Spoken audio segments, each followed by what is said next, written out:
Hi, I understand you're interested in learning about total knee replacement. First of all, I think it's important to understand why we do a total knee replacement.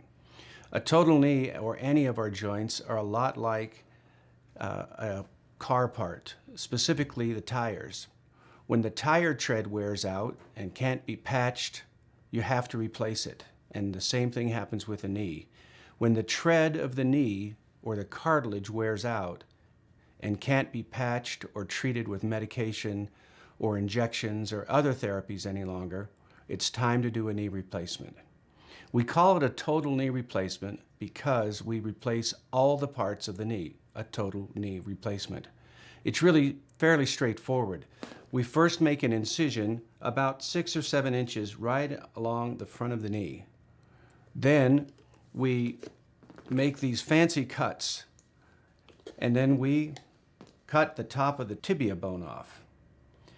Then we get a metal, mostly stainless steel and chrome, that matches your size and shape, and glue it with a bone cement into place. And we do the same thing with the tibia, and it has metal, plastic spacer, and another metal tray, and that's your knee replacement.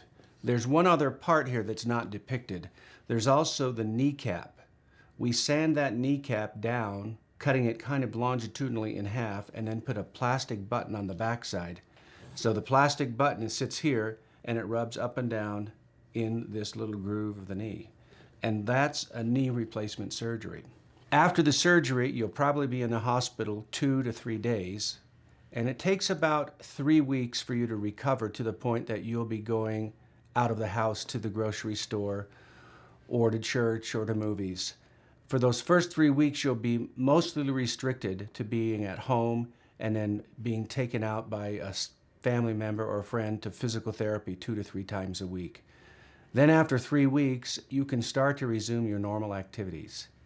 And that's the basics of a total knee replacement. Thank you.